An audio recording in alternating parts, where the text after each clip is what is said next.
What's up, guys? Live here on Facebook or on YouTube. We're in a couple of different groups. I hope you guys are freaking doing awesome. I want to talk to you about 3 ways that you can find deals here in 2023. And really, more importantly, how can you consistently find deals? Okay. And what does that look like? This isn't just for wholesalers. This isn't just for someone who's out there trying to flip properties. This is for real estate investors. You could be wholesaling the deals, you could be fix and flipping the deals, you could be looking to add rentals or owner finance. These are a variety of ways from a high level down into the nitty gritty that will be able to help you. So if you're out there and you're looking to create consistency in your business, in where you're at, we actually went over 6 different ways in Acquisition University last week during the weekly. And people are starting to put together their funnels and what that looks like according to our system. And I want to give you some of the 3 top ways now. So I hope you guys are doing awesome. I see a few of you on. Comment below. Let's have some interaction. I'd love to see who's on here, what you guys think, what you guys are doing, and see what you guys' thoughts are here. But as you're getting started, which we're going to get to in the top way that I have is actually probably the most powerful. And we're going to get to that in a second. It's the most powerful and it's the most repeatable, where it's not just one direct mail piece, but you can actually get leads from it over and over and over again. And we'll talk about that here in a second. So if you're looking to do that, just jump in. I've found a number of years ago when I started in real estate, I decided, you know what? I wanted to make sure I had enough deals. So I've spent most of my money on 2 things in the business. The first thing is people, is acquisition coordinators, team members, support staff, all of that. That's the number one expense that I've had. Well, the second expense has been marketing, is my marketing channels, is how I find deals. Because if you're spending money on marketing, that will cause an inflow in your business. But there's areas that I've learned that you actually don't have to spend money on that marketing. And we're going to talk about that here in a second. But make sure, no matter how tight things get, if you're running this business or you're looking for deals, you always, always, always have to be marketing. You have to be finding those deals so that way you can win. Because if you're not, then you start getting nervous and you start getting scared and you start freaking out. You start wondering, where's my next deal going to come from? Well, maybe the market's turning. Maybe I'm just not good enough to be an investor. Maybe the deals are all dried up. No, what's happened is you have not continued to market and you have not continued that outflow so you can have some intake, so you can have some property intake, so you can have some leads to look at. And so remember, no matter what you do, no matter how hard you think the time is or how easy you think it is, make sure your marketing is always on and then tweak it, gradually adjust it. Oh, that one's not working as well. Let me shift over to, doing this. Let me decide to jump into direct mail. Maybe I should do some internet marketing. It doesn't matter what it is. You want to constantly have your lead generation going out so you have leads in front of you, and that will be one of the primary sources that you are able to build confidence. Guys, if you have any questions, I'm live right now, so interact below. If you guys are watching the replay, comment on the bottom that you're watching the replay. I'd love to hear your thoughts and I'll interact with you guys afterwards. So I know you guys are getting into it. The last thing is freaking amazing, so definitely stay to the end. I'm going to give you the last one that some of my friends, some of the top guys who are operating in today's market are adding it as one of their funnels, not necessarily their primary, but one of them. And it's amazing. But the first thing that people do to create consistent lead flow is to be an opportunity finder or to seek out the opportunities directly. Okay, so you might run. That's massive. I seek out opportunities directly. I thought you were going to say like cold calling, bro. No, this encompasses everything that is going directly to the owner, right? That owner may be a seller. That owner may be a bank. That owner may be somebody else, right? Whoever is the direct owner or managing that property. See, I told a story this last week when we were doing our weekly call with Acquisition University. And one of the guys was like, Ronnie, how do these guys who build these big rental portfolios, how do they have a constant intake? Well, I'm actually in the process of negotiating a portfolio deal right now in St. Louis. And one of the things that I asked him, I was like, hey, what are you doing to create leads? I like to ask people because I want to know all the different sources, right? And he said, I create relationships with all of the property managers in the areas that I'm looking to invest. He's actually from California and he invests in multiple markets. And then they bring me deals in certain areas. It's like ding, ding, ding, ding, ding. This guy is a portfolio buyer. He's not a wholesaler. He's not looking to flip properties. He's just a portfolio buyer. And yet he has a constant intake through building relationships with property managers. This is a way that you can build consistency. So the question is, seek out opportunity yourself. Now, what are some of those things that you could do? Number one, you could create a cold call list and you could go seller direct. You could do field work in your area and you could hang door hangers. You could do door knocking. You could knock on doors, which people are like, dude, I don't want to do that. You could drive for dollars and send them a postcard. Okay. You could create an SMS system where SMS is going out. Maybe you're sending out 1,000, 2,000, 3,000 text messages per day. So you have people who are responding consistently. You could set up a direct mail campaign where you're direct mailing them 4 or 5 or 6 or 7 times. And that way you have this constant inflow. The key is not trying to figure out what is the best source. They all work, guys. But the key is, how do you create consistent output? That is actually the magic formula. If you can create that consistent output, it can come in. And even when things are tight, figure out what your budget is and do it consistently, because consistency will create the win for you. Consistency will give you confidence to be able to do the deal. So that is number one. Be an opportunity finder. Get out there and find the opportunity and go seller direct and start negotiating your deals and doing it at such a volume that is going to get you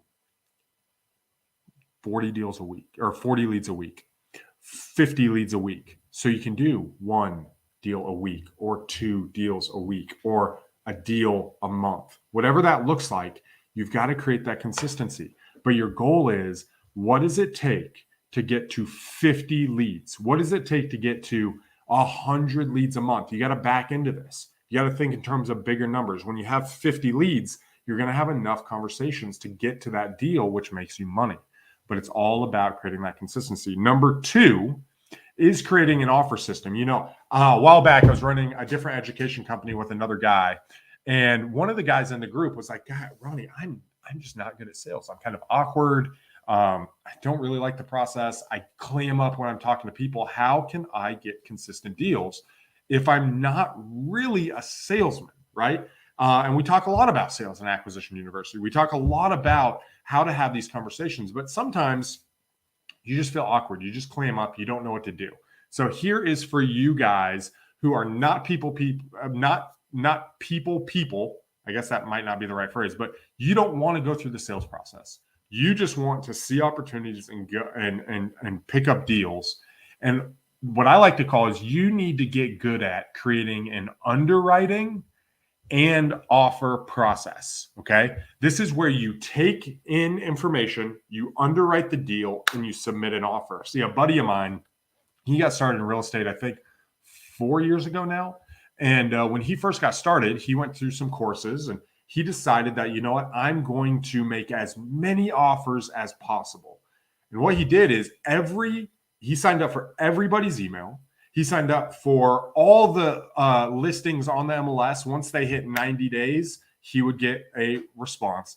And what he did is he created an auto formula to make offers on. Okay. And so deals would come in. He would create that formula. It'd push through. It'd give him a price. And he'd turn around and make an offer on it.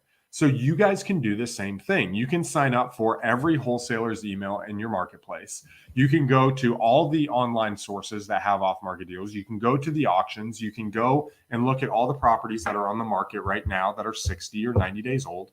And you can create an offer formula, okay? Or if you want to say, hey, I'm open to owner finance, you could create a question that you ask digitally or through text message, and then you could put together a multiple offer package through a letter of intent.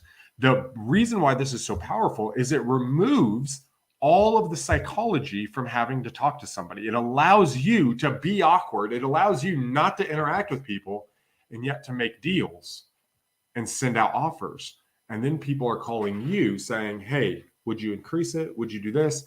And now they're chasing you rather than you feeling like you have to convince them. Now, my whole process is around not convincing people. It's about just removing roadblocks so they can make a decision that's good for them.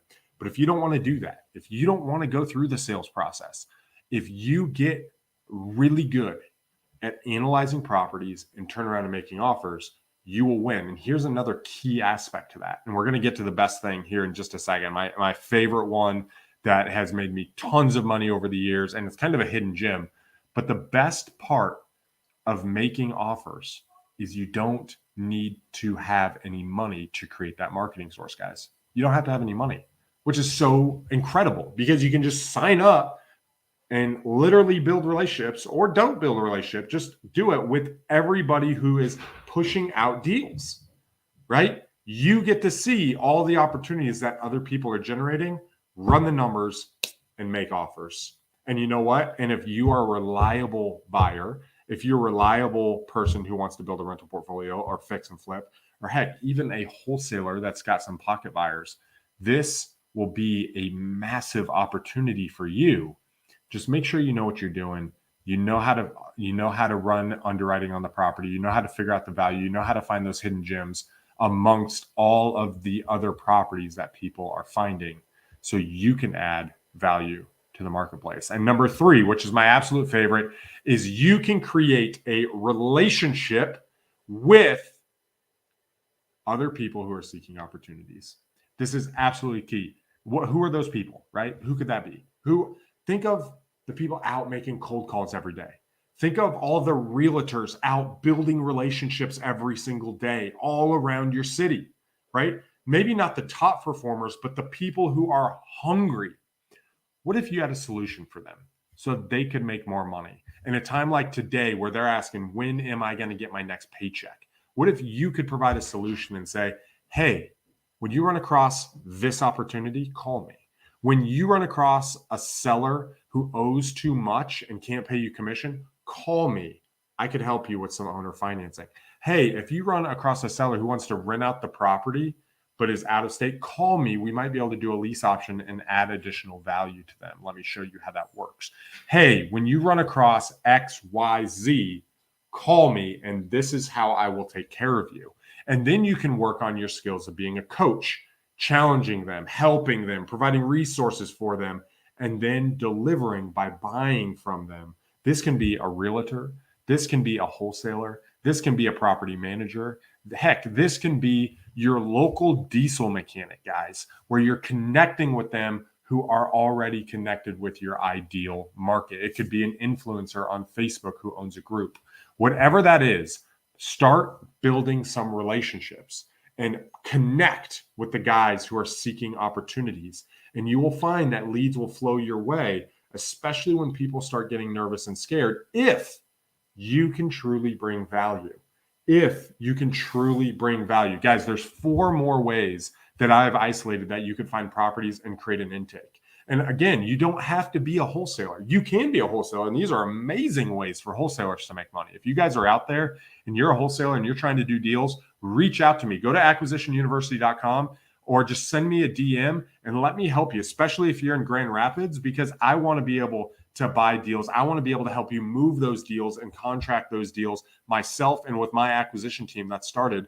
But even if you're not, check out some of those different ways and figure out a way to create a constant system. You might be asking yourself, like, Ronnie, I just trying to increase rental properties. How could I build a system? You can. And this is one of the best ways to cherry pick, especially as the market, continues to possibly go down in value, to be able to cherry pick the deals you can hold for the next 10 years and build your wealth.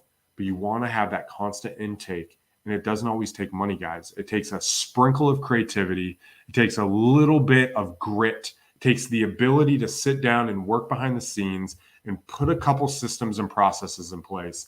And you can have a constant system, whether this is your full-time gig, whether it's a side gig, or whether you're just trying to build wealth one way or another. You can create consistent leads. So go out there and do it. Create that outflow, guys, because it will change your business. And if you want to learn a little bit more and figure out how exactly to put this in, what does the funnel structure look like? What does the data management look like? And how do you handle this? Go to acquisitionuniversity.com and check it out and come join us for our weekly curriculum. We're on week 2 this coming up, and we're going to dive into the 3 things that I just talked about today, and we're going to really unpack them and how to create a system around them.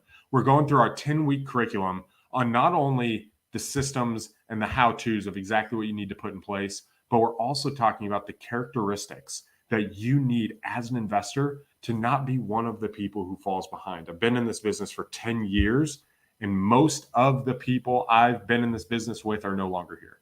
They're not here anymore. And it's because they did not have some of the characteristics. And this week, we're going to talk a little bit. I'll just give you a tease. We're going to talk a little bit about what self-leadership looks like and how to walk through those hard times and how to get deals, whether it's a hard time or a good time, and how do you put this system in place. So if you're interested in learning and joining us for the weekly, reach out to me, go to acquisitionuniversity.com, get on my schedule, and I'd love to help you guys out right now. And if you guys want, take some of these tips, think about it for this next season, okay? Even if you don't reach out, think about it for this next season and how can you create consistency? Because the more consistency you make, the closer you are to getting freedom in your own life. So until next time, guys, peace.